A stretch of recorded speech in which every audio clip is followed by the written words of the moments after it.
Bom dia, boa tarde, boa noite. Meu nome é Raissa, não é Raíssa. Eu sou psicóloga, psicanalista e mestrando em filosofia da psicanálise. E nesse podcast eu falo sozinha ou acompanhada sobre a história de alguns conceitos e textos psicanalíticos e também sobre temas do dia a dia que perpassam as áreas de estudo da psicanálise. Afinal, a teoria está na vida. Sejam bem-vindos ao Só Ladeira Abaixo.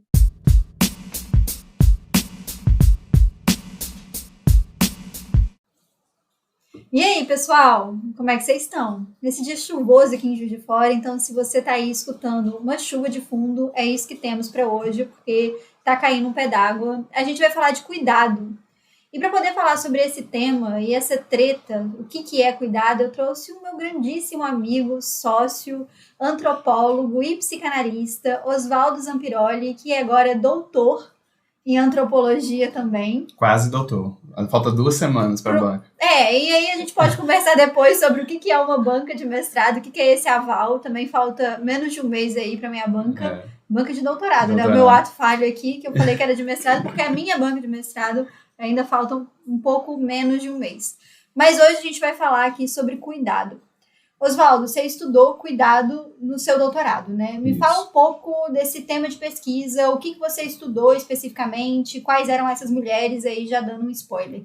Então, na verdade, o tema do cuidado ele vem me acompanhando desde da graduação, mas no mestrado ele também já foi mais fortificado, porque no mestrado eu estudei prostituição, né? E estudei, na verdade, conjugalidade de mulheres transexuais e travestis com homens cisgêneros, numa dimensão dessa conjugalidade que está no subterrâneo. Essas mulheres não eram assumidas para as famílias, para as redes relacionais dos seus namorados cisgêneros. E aí o cuidado aparecia muito forte, mas como um cuidado conjugal. Então isso já é um dado sobre o cuidado. Existem vários tipos de cuidado. A gente tende a pensar o cuidado muito no universo mãe e filho, ou no universo da casa, mas existem outras formas de cuidado. Cuidado com amigo, cuidado conjugal, né? Cuidado com a comida, cuidado de fazer compras. Existem várias formas que o cuidado pode se manifestar. Então, naquela oportunidade no mestrado, o cuidado se apresentou muito nessa verve da conjugalidade que era vivida no subterrâneo. Ou seja, como manter uma relação afetiva e sexual com uma pessoa por anos sem você ser assumido e mesmo assim uma relação cuidadosa. Né? Quais são os tensores agonísticos que podem aparecer aí? Quais brigas podem aparecer aí? Como manter uma relação no subterrâneo? Porque se essa mulher transexual travesti fosse assumida para a rede relacional, às vezes a relação podia acabar, porque a família poderia fazer alguma coisa. Então, era tudo muito frágil, assim. Então, as minhas interlocutoras eram as mulheres e não os homens, né? Então, elas reclamavam muito dessa situação do subterrâneo, mas, ao mesmo tempo, elas se sentiam cuidadas. Então, tinha uma espécie de uma ambivalência, uma ambiguidade que arrastava muitas emoções, enfim, tinha uma certa complexidade aí. Só te interromper rapidinho, antes de entrar no seu doutorado especificamente, essa questão do cuidado, eu acho que talvez, né, eu conheço esse seu trabalho, inclusive eu recomendo que todo mundo leia, você consegue digitar no Google e achar a dissertação, não consegue? Se chama Amores Subterrâneos. Vale muito a pena ler esse trabalho do Oswaldo, e tem uma dimensão da cultura que não acolhe, que não cuida, né, Isso. Dessas mulheres. Porque são mulheres, no caso das minhas interlocutoras, a minha pesquisa de mestrado foi feita há muitos anos atrás, né? Ela foi feita em 2015, 2016. A gente não tinha nas redes sociais um debate tão intenso pensando os LGBTQI, APN+, não tinha, inclusive a sigla não era nem essa, não era tão extensa, né? A gente não estava incorporando para dentro do debate sociopolítico de teoria queer, de gênero, as mulheres trans e travestis, como se tem feito no contemporâneo. Hoje isso é com mais pujança, né? A gente tem, por exemplo, a Erika Hilton representando a gente, né? Então o cenário era muito diferente há quase 10 anos atrás, né? Naquele contexto, as minhas interlocutoras todas trabalhavam com prostituição.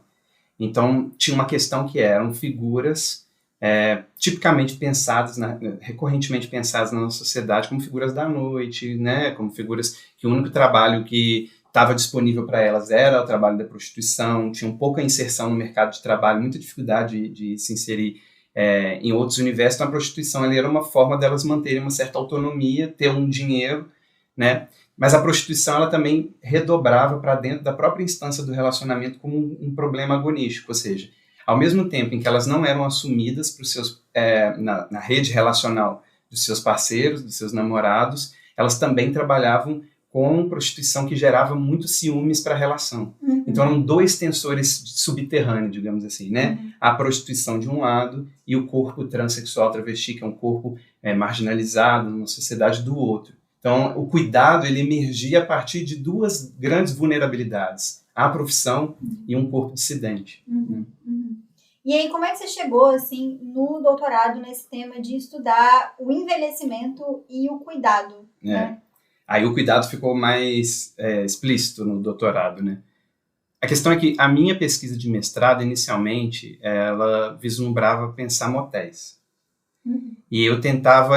Eu tinha uma pira, assim, de tentar entender como era a limpeza de um quarto de motel, assim, sabe? Eu ficava... Como que é a relação da faxina com os fluidos, com aquilo que é deixado para trás? Cara, eu amo pesquisa em antropologia e eu acho que a gente tem que ter um outro espaço, inclusive, para poder falar desses diferentes tipos de pesquisa, né? Porque dentro das ciências humanas. Porque isso é impensável na psicologia. Se você pega, por exemplo, o meu departamento de História e Filosofia da Psicologia, é um outro contexto. Mas vamos lá, motel, sujeira... Então, eu tava nessa pira Mas o motel é muito difícil de entrar. É um campo... Eu imagino, eu chegando lá com... meus 20 e pouquinhos anos, 21, 22 anos, com um pesquisador, com um papelzinho da minha orientadora falando assim, este é o meu aluno, ele quer estudar motel. E eu falava, olha só, eu chegava na administração do motel, me dava um chá de cadeira danado, falava, a gente vai chamar o gerente, vai chamar não sei quem, nunca chamava, até um ponto que eu era expulso. E eu começava a andar, eu morava na época no Rio de Janeiro, pelo centro do Rio de Janeiro, tentando achar aqueles motéis, né, que é aquela coisa meio ambígua e tal, tentando...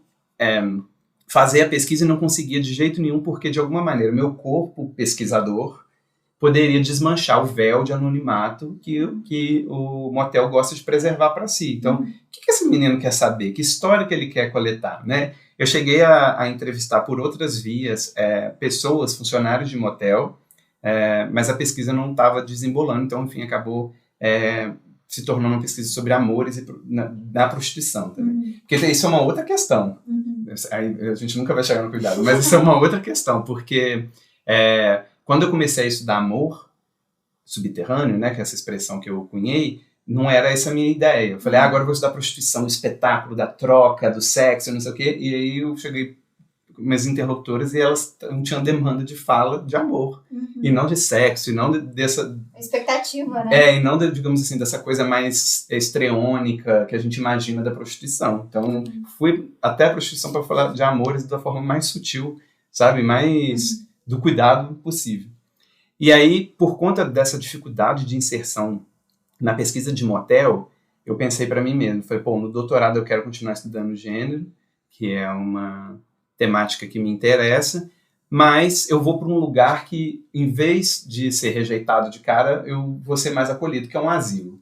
Eu pensava assim, asilo, as senhorinhas vão ter querendo conversar, e aí eu comecei a conseguir, realmente foi muito mais fácil de entrar na pesquisa num asilo, que hoje a gente chama de ILPI, Instituição de Longa Permanência para Idosos. Asilo é um termo que a galera mesmo que trabalha lá não gosta, porque acha que tem um imaginário muito pejorativo na ideia de asilo, né?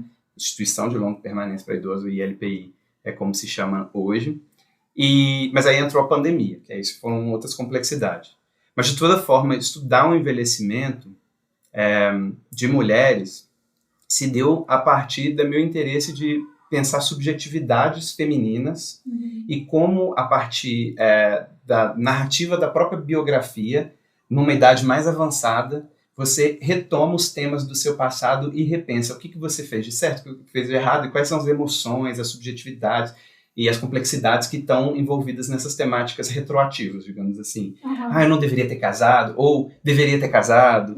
O dia mais feliz da minha vida foi quando meu marido morreu. Então, eram falas como essa que faziam uma medição da passagem do tempo e dava conta desse processo de envelhecimento e de como aquela pessoa aquela mulher acabou num asilo, assim. É interessante que uma coisa que eu tô pensando aqui agora é uma relação muito íntima com o passado, mas uma dúvida que eu tenho em relação às suas interlocutoras, tinha uma ansiedade diante do futuro? Ou isso é uma coisa mais da juventude? Então, essa é uma grande surpresa que eu tive na pesquisa com envelhecimento, né? A gente tende a ver na nossa literatura especializada sobre envelhecimento uma relação muito marcada do passado. E, de fato, tem. Assim como tem, quando a gente está pensando curso da vida de modo geral, quando você está pensando, os adultos também fazem suas revelações do passado, mas a gente está mais atento à dimensão projetiva. Eu quero fazer isso, eu quero passar no concurso, eu quero passar no vestibular, né? O envelhecimento, como a gente tende a pensar que o futuro é a morte, mas e quando a gente tem outros imponderáveis como religião que acredita em vida após a morte? Existe também uma dimensão projetiva que pode ser inserida aí dentro desse contexto, né? Então, eu tenho umas interlocutoras que são espíritas e a partir dos seus relacionamentos retroativos, aquelas amores adiados, falam, o grande amor da minha vida, fui encontrar com ele depois de anos sem vê-lo de novo, e foi aquele amor lindo, aí ele morreu. O que eu faço agora? Eu vou jogar para uma próxima vida. Na próxima vida eu vou encontrá-lo de novo, claro. Né? Então, não são assim mulheres que estão meramente esperando a morte, tem idades mais avançadas, 90 anos, 80 e poucos anos. Né? Não é uma... a gente tende a entender muito do ponto de vista da reclusão e tal, mas não, existe uma forma de reavaliação da vida que é projetiva também, né? Ela tem, claro, uma sistematização da espera, uma esperativa, porque o presente é muito presente, né? Às vezes a vida passa assim, a gente não vai percebendo na adultice ou na adolescência, porque, tem que fazer isso, mas quando você está nesse movimento da aposentadoria, e o tempo ele se redobra, o tempo ele tem uma outra temporalidade. Né? E a relação do cuidado, né, ela fica muito presente. Acho que a gente pode entrar num primeiro tópico agora, né, depois de um tempo conversando. A gente falou tudo, não falou de cuidado, né? Que é justamente essa ideia do cuidado quando o corpo envelhece. E aí você estar no ponto de ser cuidado por alguém em determinado momento e de quem cuida. Porque é um lugar também muito difícil, né? Muitas vezes é colocado na conta das filhas mulheres, ou de alguma outra minoria, né? É um cuidado que ele é muito específico, assim, e eu acho que eu queria escutar falando um pouco sobre essas dimensões, assim, do que é quase destinado, né? Às vezes a gente escuta até hoje, mesmo sendo 2024, tipo, não, eu vou ter filho porque vai ser essa pessoa que vai cuidar de mim. Ou, coitado desse casal que está envelhecendo, tem só os dois e não tem filhos, né? Como se fosse quase uma obrigatoriedade do cuidado, que é muito difícil, né? As duas posições são muito complicadas, porque existe, dependendo, uma perda de autonomia, que é muito difícil, né? Você vai perdendo vários objetos, o Freud fala em determinado momento que envelhecer, às vezes, né, depois de um tempo, nem é tão difícil partir, porque você perde tantos objetos e isso não volta, né? Essa libido, claro que você vai reinvestindo, mas você vai perdendo amores e você vai perdendo o trabalho, né? Você entra na aposentadoria e se você não consegue reinvestir, se desligar da vida não é tão difícil, né? É claro que a gente faz inúmeros recortes, mas especificamente sobre essa questão, que também não é fácil, né? E caminhando, né? Esse caminhar aí da vida e muitas vezes essa necessidade de cuidado. Você trouxe vários assuntos assim que são complexíssimos por si só. Porque a autonomia para o envelhecimento feminino é muito importante. Muito importante. Eu tenho certeza que quem está ouvindo aí, que tem uma avó, uma mãe mais envelhecida, ou uma bisa de repente, né? Porque a gente vive hoje a longevidade, né? A revolução da longevidade. As pessoas têm chegado a seus 90 anos. Hoje é mais comum a gente ver isso acontecendo. Agora o meu companheiro tem 99. Então, são muitos anos. Antigamente a gente via, né, uma pessoa de 50, 60 anos, assim, era o imaginário de vovozinha, né? Não é o caso mais hoje. Mas a questão da autonomia no envelhecimento é super, super importante, né? As mulheres com idades mais avançadas, primeiro, assim, o que é uma pessoa velha em termos legais? Uma pessoa velha em termos legais é idoso. O que é idoso? É acima dos 60 anos. Muito acima dos 60 anos comporta gente pra caramba. Os 60 não tem nada a ver com 70, que não tem nada a ver com os 80, que não tem nada a ver com os 90. Pensa, a gente vive a adolescência com tanta intensidade, só que a adolescência são o quê? 7, 8 anos. A gente, depois de 60, acha que é tudo igual. São décadas. Nossa, é mesmo. São assim, 40 anos, dos 60 até os 100 anos. Então, quando a gente está falando de uma pessoa de 90 e tantos anos, essa pessoa está muito distante de alguém de 60 e poucos anos. A gente tende a amassar essa categoria acima dos 60, o idoso, como se fosse uma categoria homogênea, não é. Mora muita diversidade aí dentro. E essa diversidade, ela também é informada por marcadores sociais de diferença. É também informada por gênero, eu pesquiso envelhecimento feminino. Por quê? Porque é muito difícil estudar envelhecimento masculino, porque os homens, uma questão de longevidade, os homens vivem menos do que as mulheres, e os homens falam muito menos das suas experiências, os homens heterossexuais, evidentemente, das suas experiências de vida e tudo mais. Então, vou chegar lá no asilo, eu não tinha o recorte de feminino como um recorte, né? Minha preocupação é com gênero, mas não necessariamente entrevistar só mulheres. Mas os homens não falam de suas trajetórias. Eu acho que isso reflete muito na clínica psicanalítica também, que, de modo geral, eu acredito que os psicanalistas estão ouvindo, tem mais mulheres analisando do que homens. Eu acho que essa é uma tendência, né? Ou quando é homem gay, também, porque os homens gays, eles elaboram mais as suas questões. Eu tô derivando pra caramba, não tô chegando no cuidado. Vai, né? lá, não, é o cerne da questão. Mas você tá falando de cuidado o tempo todo, né? Porque isso tudo é lidar... É o cuidado com a fala. É o cuidado com a fala e é lidar também com o próprio autocuidado, que a gente vai falar depois. Tem muita coisa. Muito cuidado. Muito cuidado. Cuidado tá em todo lugar. Então, a minha pesquisa, ela se deu em 2 temporalidades. Ela se deu antes e durante a pandemia do Covid-19. Antes foi muito cuidado. Muito cuidado. É isso, porque a gente estava lidando com uma população considerada de risco. Né? Como você incorpora no seu dia a dia essa percepção de que você é de risco? Como você procede? Como você circula? Se você interpreta que o seu corpo é um corpo de risco? Como é que você vive, né? Porque você entra numa autoconservação dependendo muito grande, dependendo do sujeito... É a pira da autoconservação, eu não vou sair de casa. E aí a gente lida cotidianamente com um problema que é de escala. Evidentemente que numa escala macro a gente tem que tomar uma população de risco, uma população em que o Estado tem que estar mais atento a ela, tem que ser prioridade no processo de vacinação. Mas no processo subjetivo da vida vivida do cotidiano, você ser tomado como alguém de risco muda o seu proceder do dia a dia, muda a maneira que você usa máscara, muda a maneira que você se relaciona. Enfim, isso é uma outra questão que está cortada pelo autocuidado, mas também uma percepção profunda de si, quem é você, né? Eu sou de risco. Só que a autonomia entra nisso também. E isso é particularmente importante para as mulheres. Por quê? As mulheres não cedem, eu estou generalizando aqui, gente, mas claro que tem as suas complexidades, os marcadores sociais raciais, as várias etapas da idade, tudo isso vai informar como que isso vai se dar. Mas, de modo geral, as mulheres têm uma maior dificuldade de se pensar enquanto dependentes.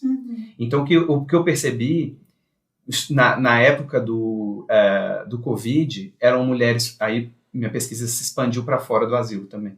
Eram mulheres de 60 e poucos, 70, cuidando de seus pais de 80, 90 anos. Mulheres, enquanto seus irmãos não cuidavam. Eles eram cuidados também, né? E aí é isso, a gente percebe que a distribuição do cuidado na nossa sociedade é desigual.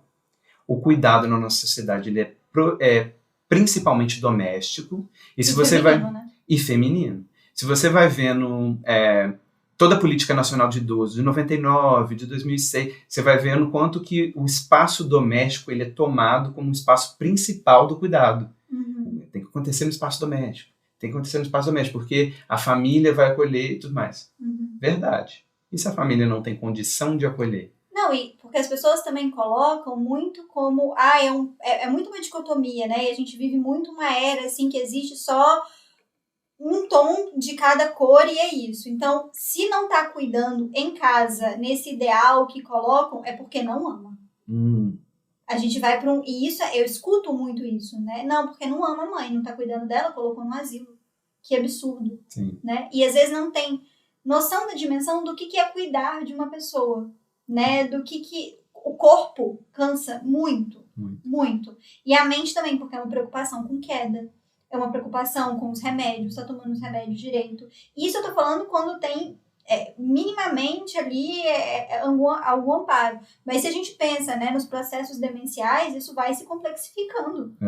E é muito difícil cuidar. No processo demencial, a coisa ganha uma gramatura muito intensa. Porque o cuidado ele é intenso e extenso. Não se pode deixar de cuidar de uma pessoa que está num processo avançado demencial, que aquela pessoa exige cuidado minucioso. É desde a textura daquilo que se ingere para poder não engasgar, até o cuidado com a fralda e a percepção de consistência das fezes. Então você tem que lidar, geralmente a família, e geralmente as mulheres, né, você tem que lidar com uma intimidade do seu pai e da sua mãe no processo demencial que você nunca teve que lidar antes. E que às vezes é muito difícil para aquela pessoa. Muito. Porque às vezes entra nesse lugar de anular o sujeito, né? Eu escuto muito, não, porque vai ficando igual criança. Não. Não fica. Não é igual criança. Criança é uma coisa, idoso é outra. E você apaga a sexualidade do idoso. Total. Você apaga a sexualidade, você apaga o desejo, né? Você quer que essa pessoa, né, que o seu filho, a sua filha, tenha acesso? Porque às vezes aquela pessoa não quer que meu filho, um outro homem, tenha acesso. Mas olha só que interessante, o quanto é que a gente tem uma limitação ainda para poder fazer uma discussão mais ampla sobre escolha em envelhecimento quando a gente está falando de pessoas em processo demencial. Um dos casos que eu acompanhei era nos estágios iniciais de processos demenciais, o Alzheimer é um deles, né, mas a gente tem outros, assim. Tem demência vascular, que é muito comum, enfim. Nesses estágios iniciais, a pessoa fica querendo ir para casa. Mas às vezes ela está em casa. Eles dão o nome disso para síndrome crepuscular, síndrome do pôr do sol, alguma coisa desse tipo, né? A pessoa não reconhece mais quem são as pessoas que estão no entorno dela. Aí começa a confundir o filho com o pai ou com pessoas do passado, né? Aí nesse processo, uma das minhas interlocutoras que cuida da mãe que tem mais de 90 anos em processo demencial trancava a mãe em casa, porque ela não sabia lidar. Como é que a mãe vai parar na rua? Ela vai se perder. Aquela tensão, e ela trabalhava como manicure na época. Então era isso, como que eu saio para trabalhar, eu chego em casa e minha mãe se perde. E aí ela chegava, ia trabalhar, voltava, a mãe dela estava no portão gritando, estão me prendendo aqui, eu quero voltar para casa. E ela ficava com medo de um vizinho fazer o B.O. Olha a delicadeza da situação. Como a gente lida com a escolha dessa senhora em processo demencial para sair de casa. Aí, ao mesmo tempo, você fica nesse... É um cárcere privado? Quando que é esse cuidado com esse corpo que está em processo demencial, mas você que tem que trabalhar, e eventualmente ela para de trabalhar, porque ela tem que cuidar integralmente da mãe, mas ela tem outras irmãs. Por que ela, entre as outras irmãs, foi quem ficou com o trabalho de cuidado? Isso é uma hierarquia intragênero que a gente também não fala. E que é uma questão, geralmente, a mulher solteira. Não foi o caso dela, mas ela é considerada fracassada. Aí tem essa carreira fracassada. Também, porque é sempre aquele negócio. Que aí entra no discurso neoliberal, não, né? É o fudido pra sociedade, né? É aquele que ou ele não tem um emprego que é legítimo pra família, ou ele tem... ela, né, é solteira, ou o marido é encostado, e aí não sei o quê. É sempre uma dimensão, assim, muito que tá à margem. Né? É o marido bêbado, é que não deu certo... Aí é uma família de católicos, ela é evangélica, e aí é a mais mal sucedida. A mãe cuidava mais dela do que cuidava das outras, então ela tem que devolver o cuidado da mãe, cuidar melhor, porque assim, a vida inteira a vida foi fácil para você, você tem que é considerada feia entre as irmãs, às vezes é considerada, ou seja, dentro de uma discussão de gênero, o trabalho fica, só as mulheres cuidam dessa senhora, os homens dão dinheiro e ainda reclamam. E às vezes são as, como é que fala? Noras, né? Nora. Também. Porque os filhos não cuidam. Exatamente. Então ainda é a mulher, porque é a nora que vai cuidar, porque ainda tem esse... a mulher cuida melhor, né? Quando eu fiz visita em 2022, numa das senhoras que eu estava conversando com a filha por WhatsApp durante a pandemia, eu lembro que a senhora estava já em processo avançado demencial, estava acamada e tal, e tinha pouca resposta, assim, motora, mas quando eu cheguei, ela me acompanhou com um olhar. Aí uma das filhas falou, deve ser porque você é homem, ela não está acostumada a ver homem aqui. Ou seja, além de tudo, provavelmente os genros, os netos, não vão visitar. Não só os filhos, que os filhos ainda reclamavam de dar dinheiro. Enfim, existe uma complexidade que joga, eles entendem que o cuidado deles é um cuidado financeiro. Sim, aí as mulheres se dividem, quem cozinha, quem vira, quem vê fralda. E aí você vai vendo as hierarquias do cuidado. Dentro do cuidado existem cuidados que são considerados mais sujos. Trocar fralda é um cuidado sujo. Virar a mãe o tempo todo na cama é um trabalho sujo, porque para evitar escara, né? Você tem que movimentar aquele corpo rígido, né? Então você vai sentir o peso do corpo da sua mãe fragilizada, lidar intimamente com ela. Qual que é a possibilidade dela escolher aquela intimidade? Então, quer dizer, a gente tá vendo que existe um tipo de trabalho que ele é mandatório do ponto de vista da sobrevivência, do bem-estar daquela mulher, mas ao mesmo tempo ele vai trazendo outras discussões que têm a ver com intimidade. E a intimidade, por mais que você esteja lidando com a sua própria mãe, traz uma certa estranheza. Sim. Todo cuidado, em alguma medida, é estranho. E a gente tem que incorporar essa estranheza. Hoje eu acho que o discurso, desde pensando em política nacional do idoso, até os discursos de rede social, até os discursos de autocuidado, eles tendem a romantizar o cuidado como uma coisa que dignifica. Que faz bem, né? Que faz bem. E aí, até a gente estava conversando um pouco antes, essa questão muito da medicina e a neurociência, né, que foca muito, você precisa se cuidar como se fosse uma garantia de viver mais, como se o acaso não acontecesse e a vida fosse se impondo. É o discurso de vida ativa, né? É, a vida ativa. Então, você tem que fazer atividade física, e aí você tem que se alimentar de uma determinada maneira, como se isso fosse uma garantia. É claro que a gente sabe que, estatisticamente, você traz um benefício, né? A chance de você, né, se você tem bastante massa muscular, de você sofrer um acidente e conseguir sobreviver, porque você tem essa reserva, a gente pode fazer essa correlação, né? Isso aí já é bem estabelecido na literatura. Mas como esse discurso de isso é o que você pode fazer para você, é a sua reserva, e aí é um discurso financeiro. Esses dias eu escutei, é igual você junta dinheiro para aposentadoria, você tem que juntar saúde, como se isso fosse possível. E aí vai ficando uma coisa muito... É mais uma obrigação, né? E mais uma coisa, assim, que você tem que fazer. E não é colocado, pelo menos eu vejo muito pouco, colocado em pauta uma questão de classe. Porque faz isso quem pode. Exatamente. E essa família que eu estava falando agora há pouco, né, da filha que cuida e das irmãs que jogam esse cuidado mais considerado sujo para ela, eles têm um cuidador de meio período. Mesmo assim, o trabalho do cuidado é insuportavelmente intenso e extenso. Ele é o tempo todo, né? Essa idosa está com processo de Alzheimer já há 20 anos. Desses 20 anos, 10 anos acamada. Essa filha mais nova que cuida tem 60 anos. Desde os 40, ela cuida da mãe. De formas descontínuas e tudo mais, né? Porque a mãe passou por várias etapas do processo de avanço da doença de Alzheimer. Mas são 20 anos de dedicação ao cuidado. Que eu estava falando antes, a questão da estranheza do cuidado, é porque a gente tende a romantizar o cuidado, e aí pode ser pelo discurso de vida ativa, pode ser o discurso de dignidade, que às vezes você lança a mão mesmo e fala, eu cuido da mãe. Uma discussão de irmãos, qualquer coisa do tipo, eu cuido.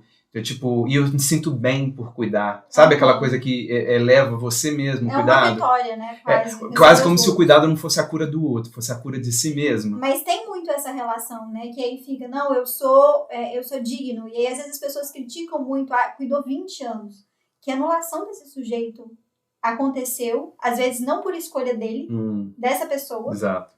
Para poder cuidar da outra. Porque às vezes é questão de lei. Você não pode deixar uma pessoa que não pode cuidar de si mesma. Claro, você é obrigada a esse trabalho de cuidado, né? Claro. E nós somos seres sociais, mas a questão, assim, como às vezes colocar numa instituição ou ter um cuidador também é muito mal visto. Sim. Né? E aí é aquele lugar, não, eu tenho que cuidar, porque isso significa que eu amei. E aí o amor vira uma relação de troca. Porque ela cuidou de mim quando eu era criança, eu preciso cuidar dela. É uma obrigação. E aí, muitas vezes eu escuto, né? Já escutei de várias mulheres que quando viajam, quando passeiam e deixam as mães, os pais com outras pessoas, essa pessoa está sendo cuidada. Não quer dizer que ela não está sendo cuidada. Né? Essa pessoa sente culpa, porque não sou eu que estou nesse lugar. Ela quer que eu esteja ali. E em relacionamentos... Conjugalidade também tem isso, às vezes. Não cuidei do meu marido, não servi o almocinho dele, é isso, né? Total. Mas isso é muito complexo, porque a gente, primeiro, para poder pensar, colocar ou não colocar um idoso em determinada situação numa instituição asilar, numa ILPI, instituição de longa permanência para idoso, depende da instituição de longa permanência para idoso. Então, por exemplo, a instituição que eu fiz pesquisa de campo não aceita idosos em processos demenciais. Existem 3 níveis de instituição e esses 3 níveis dizem respeito ao tanto da relação de cuidador daquele espaço por idoso. Então, por exemplo, para você ter uma instituição de nível 1, que são idosos funcionais, e a gente tem o SISBAP, né, que é o Sistema como é que é o nome? Amigo do idoso, alguma coisa assim, que foi feito no Ministério das Mulheres, da Damares. Uhum. Eles colocam uma forma de envelhecimento que eles punham de envelhecimento sustentável. Não obstante ativo e saudável, o envelhecimento ele tem que ser sustentável e de acordo com as regras econômicas. O que isso significa, cara? Não, é muito doido isso, cara, porque aí a pessoa, é coisa da Damares mesmo, porque aí a pessoa ela tem quase uma obrigação de ser funcional e como... Assim, sustentável. E se você pega, gente, uma pessoa que começou a trabalhar, vou pegar um exemplo que eu tenho, assim, a minha avó, começou a trabalhar com 12 anos, um trabalho pesado, braçal, você vai querer que, né, que ela tenha uma qualidade de vida, assim, de uma pessoa que, por exemplo, nunca trabalhou fora de casa, nunca, teve um trabalho braçal, assim, nesse sentido, e que vai ser a mesma coisa, que é o mérito. Então, quem envelheceu bem é o mérito. Agora tá funcionando assim. Porque foi a pessoa que conquistou aquilo. Sendo que, às vezes, a pessoa teve que trabalhar desde, tipo assim, da infância. Uhum. Toda fodida. Trabalhou com asfalto, trabalhou com várias coisas, assim, que podem danificar a saúde e não, mas ela não se cuidou. E a gente tá falando das pessoas criando hierarquias entre si por conta de cuidado, o mérito do cuidado, a honra de ter cuidado do pai, quando o pai estava com dificuldade, ou da mãe. A gente não está falando tanto do Estado, né? O quanto o Estado está se isentando dessa responsabilidade do cuidado. Total. Por isso, porque o cuidado, ele é muito logrado no nosso imaginário da sociedade e pelo Estado também para o universo doméstico. Isso entra por muitas questões de complexidade, porque se a gente está vivendo uma revolução da longevidade, que a gente vê, por exemplo, com os dados do Japão, lá a expectativa de vida está em 85 anos. Nossa, a expectativa de vida. E eles fizeram um cálculo que até 2035, se eu não me engano, 1/4 da população vai ter demência. E a demência, ela depende de um ciclo de cuidadores, porque é uma especificidade de dependência muito intensiva em termos de cuidado. Né? Então, a gente está debatendo, pensando no Japão, a gente está debatendo que o aumento da expectativa de vida pressupõe um aumento nos tipos de dependência, não necessariamente a demência, mas outros tipos de dependência, né? Às vezes dependência física. A gente está debatendo a figura do cuidador, quando a gente tem famílias que não têm descendentes, porque uma pessoa não quis ter filho, ela não quis. Ou porque ela não pôde ter filhos, ou porque os filhos faleceram, ou porque é uma pessoa LGBTQIAPN+, que não quis ter filho, não quis adotar, né? Quem vai cuidar dessas pessoas? Né? De quem é a responsabilidade? Aí a gente pode fazer um debate econômico, que é, esse envelhecimento tem que ser sustentável, ele tem que voltar para si mesmo, ele tem que se bastar em si mesmo, que é isso que é a sustentabilidade, né? É uma ação que volta para si e retroalimenta aquela própria ação. A vida é errante, ela não tem que se retroalimentar, né? Ela tem que ser acertos e erros, ela vai, ela volta, ela repensa, ela reconfigura. Ela é estranha, e o cuidado é estranho também. Que aí isso volta naquela coisa que eu estava falando da estranheza do cuidado. Quando você está lidando com a intimidade da sua mãe, do seu pai, avaliando a consistência das fezes, é do nível assim do... Eu não gosto de fazer isso.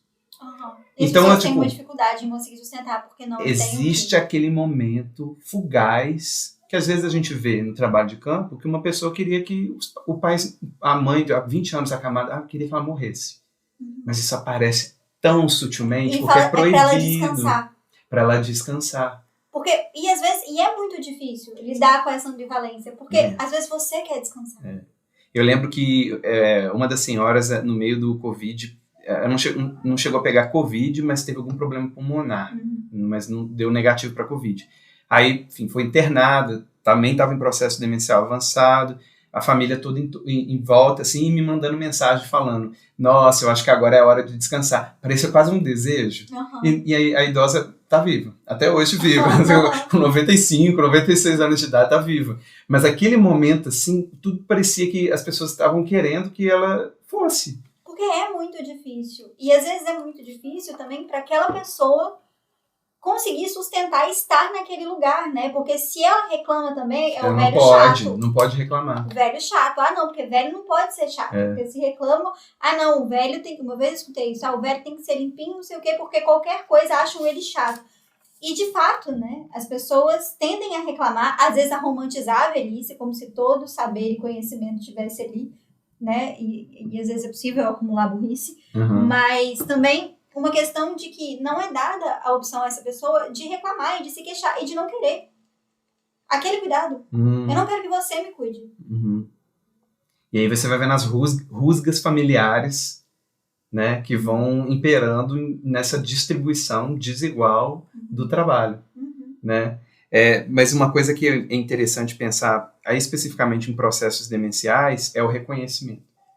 Existe um artigo muito impactante de uma antropóloga chamada Janelle Taylor, que ela escreveu em 2008 sobre o processo de cuidado com a própria mãe que entrou em processo demencial. E aí ela já estava 3 anos assim, foi para uma casa de acolhimento que aceitava a especificidade daquele tipo de acolhimento que é um processo demencial. E tudo que ela ouvia das pessoas, dos amigos, dos colegas, todo mundo ao redor era: sua mãe te reconhece? Sua mãe te reconhece? Toda vez que ela ia visitar a mãe, ela ouvia essa mesma pergunta: sua mãe te reconhece? E aí ela, investida ali dos seus botões antropológicos, começou a estranhar a pergunta: por que todo mundo quer saber se minha mãe me reconhece? Eu chego lá, minha mãe me chama de sweetheart, me chama de querida, me chama de qualquer coisa. Sinceramente, ela lembra do meu nome, mas a minha vida inteira ela me deu apelido. Ela me chamava de peste, de infeliz, ela me chamava de Nelly, porque o nome dela é Janelle, né? Ela me chamava de querida, de filha. Minha mãe me deu apelido a vida inteira, ela continuou dando apelido agora no processo demencial. Por que as pessoas querem saber? Eu vou lá, sento com ela, a gente toma um café juntas, fala do tempo. Não preciso ficar sabendo, né? Claro que tem uma questão de... Eu sei que ela vai desvanecer com o tempo e essa memória que eu estou cultuando com ela aqui vai ser cada vez mais rara, mas é um processo que eu estou curtindo com ela, assim, uma espécie de embarcando no delírio da minha mãe. Né? Uma das minhas interlocutoras teve um momento que a mãe já não chamava ela pelo nome dela, chamava ela de cachorrona. E ela falava: sou cachorrona mesmo. Ai, que incrível. Você pode embarcar no delírio, ou você pode embarcar na lucidez e ficar: mãe, você não me reconhece? O que quer dizer você não me reconhece? É quase como se, a partir de agora, a nossa relação de mãe e filho não existe mais, porque não existe esse reconhecimento desse lugar que você ocupou por muito tempo, e eu ocupei por muito tempo, e agora está invertido. E né? Também tem uma questão de que eu me reconheço e eu me valido a partir do momento que o outro me reconhece. Então, a partir do momento que ela não lembra quem é a filha, será que eu sou filha dela? Como é que fica essa dimensão? Será que, né, não sou eu, ela não está querendo me escutar ali? Então tem uma dimensão do eu, que talvez é perdido por essa pessoa que ajudou a construir o eu, que é também difícil, né? Se você pensa assim, nessa possibilidade. Porque muito, quando a gente pensa no cuidado aqui de mãe e filho, né? De quem cuidou e quem foi cuidado na infância ali. O nosso eu, ele é construído a partir dos outros. Quando esse outro não te reconhece mais, e aí puxando pro meu tema aqui agora, é um baque narcísico muito grande. Porque eu também já fiz parte desse outro. Então é meio que quase ver o futuro, o destino. Se ele tá esquecendo, talvez em algum momento eu possa esquecer. E aí é uma projeção que vai se construindo, que é muito difícil sustentar, né? E eu acho que tem a lógica da transmissão, a genética, a gente vai pensando nessas coisas, tem né? isso também. Mas, e aí é essa questão que, entre quem é cuidado e quem cuida, eu acho que muitas vezes o debate é levado para o que é certo e para o que é errado. E quando a gente complexifica tudo... E aí você vê que o cuidado é moral, né? O cuidado é completamente moral. Não é o bom cuidado ou o mau cuidado no sentido de cuidar bem. É bom e o mal no sentido moral da palavra. No sentido moral da palavra. O cuidado, ele é completamente moral. Eu fiz o necessário, né? Eu Nunca vou é ser necessário. julgado. Aí você vai vendo como os sintomas colam, né? Fiz o suficiente, às vezes não fez. Ou não fiz nada, fez mais do que precisava. Você vai vendo os sintomas colarem nesse lugar do cuidado. O cuidado é um espaço interessantíssimo para a gente pensar sintoma. Completamente. Porque ele demanda intensidade, comprometimento com o outro. E aí viralizou uma fala da Débora Seco falando que só toma... atitude baseada na pergunta: o que eu faria nessa situação se eu não estivesse sozinha? Como eu iria à praia se eu estivesse sozinha? Que roupa eu vestiria? E aí alguém comentou nesse vídeo falando: o desejo não brota sozinho, né? Você tem em sociedade. E aí essa lógica da transmissão me lembra uma fala de uma interlocutora minha, essa lógica de talvez eu seja no futuro a minha mãe, que falou assim: no fundo a gente está tudo no mesmo barco, furado. A lógica do furo é boa, porque do tipo, não obstante estamos no mesmo barco, mas ele todo tá mundo furado, fugindo. né? Tipo, o desamparo, ele tá dado. Todo mundo vai morrer, né? Todo mundo vai morrer. E aí esse tipo de cuidado, essa intensidade do cuidado, lembra a gente cotidianamente que isso, todo mundo vai morrer. Mas a gente pode morrer de forma arrastada, 10 anos na cama, segurando aquele corpo pra lá e pra cá, e você vendo aquilo e pensando, meu Deus, será que alguém vai cuidar de mim como eu estou cuidando dessa pessoa? E aí, às vezes tem uma lógica, né, que pensa, eu vou cuidar para que alguém cuide de mim, no sentido de que uma coisa meio que kármica. Planejado, assim. E é uma coisa kármica. Se eu estou fazendo é porque eu sou bom o suficiente. De novo, cuidado moral. Né? Total, isso vai retribuir. Isso é muito cuidado religioso, né? Então, eu estou fazendo, em algum momento vou fazer por mim porque eu sou uma pessoa boa, né? Isso passa também pela lógica. Mas eu acho que a ideia do no mesmo barco lembra, e aí comparando com a frase da Débora Seco, que a gente é, no fim das contas, interdependentes. Então a gente estava falando de autonomia, e essa autonomia ela é buscada o tempo todo, hoje, por exemplo, um processo seletivo de algumas ILPIs, de alguns asilos. Para você entrar num asilo, você tem que falar em voz alta. Eu, por livre e espontânea vontade, quero estar aqui. Porque não é do tipo, a minha família está me empurrando para cá.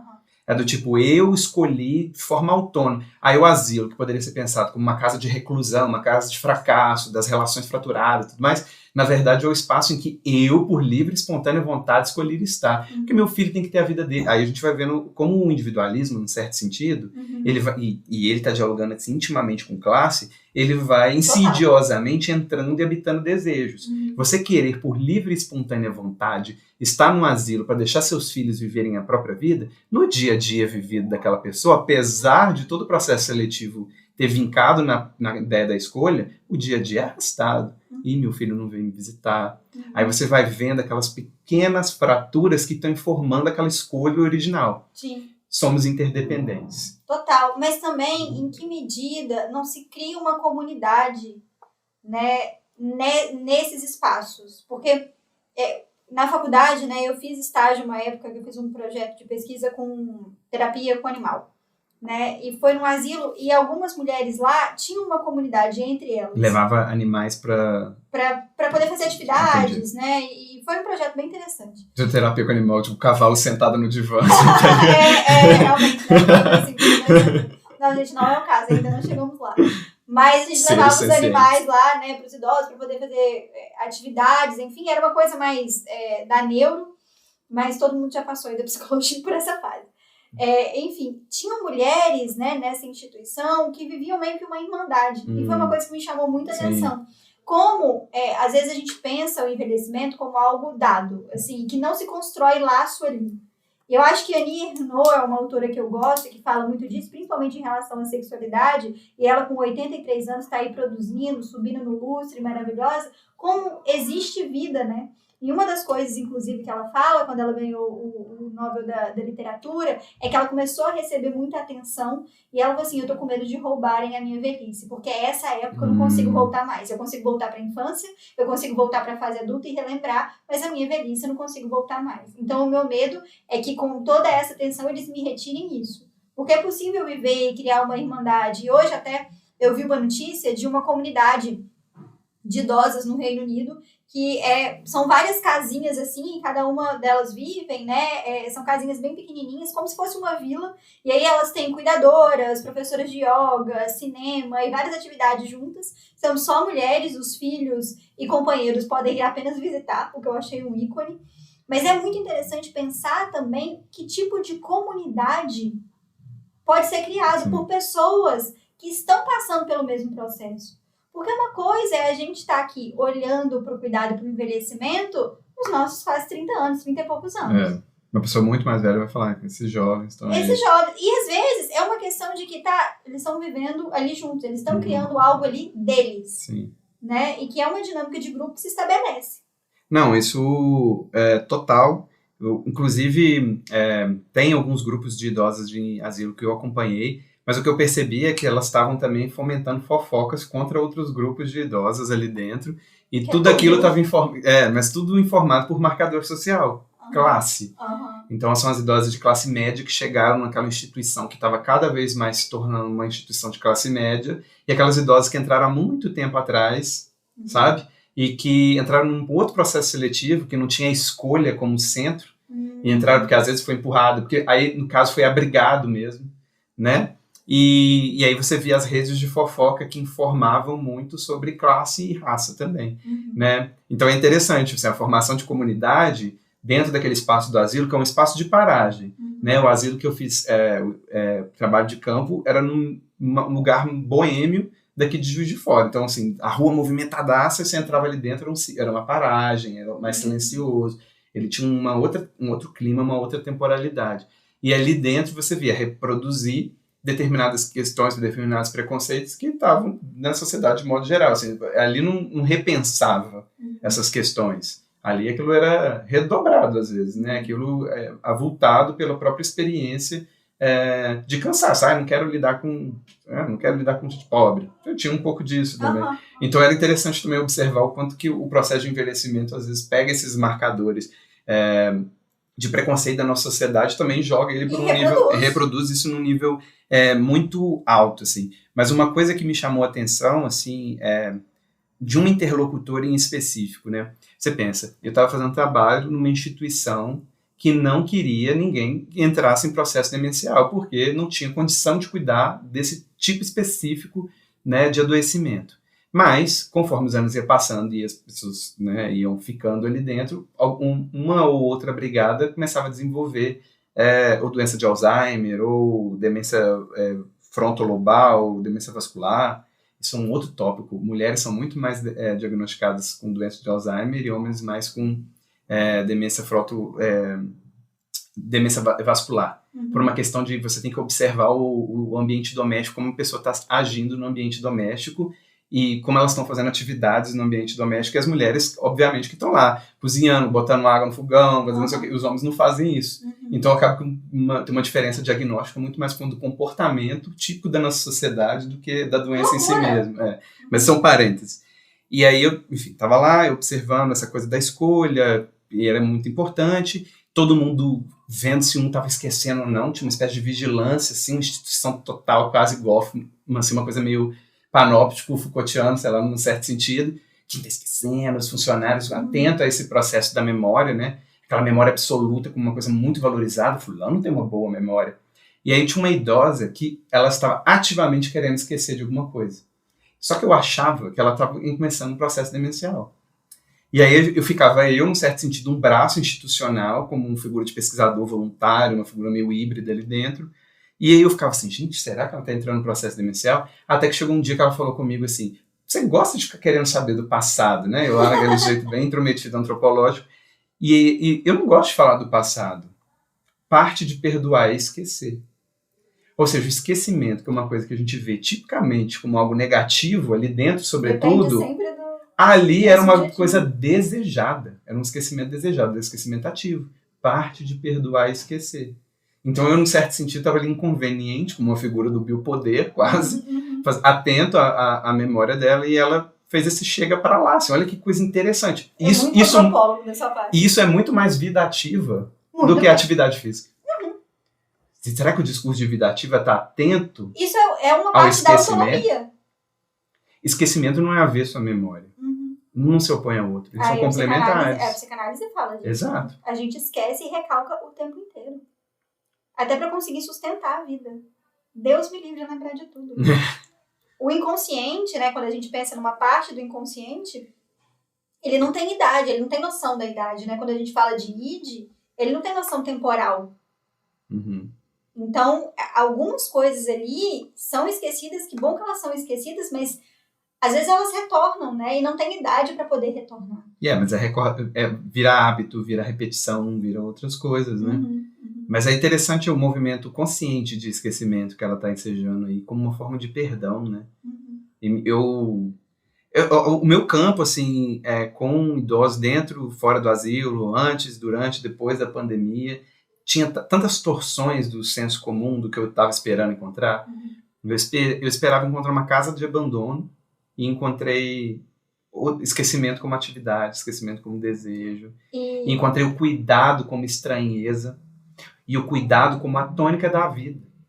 Aí a fenomenologia meio que não dialoga muito com a psicanálise, mas o Heidegger, ele fala, né? Nós somos seres do cuidado. É pelo cuidado que a gente se projeta. Aí tem lá a tríade, decadências, enfim. Mas assim, o cuidado tá aqui antes da gente nascer. A nossa relação é sempre com o outro. E ela só é estabelecida pelo cuidado.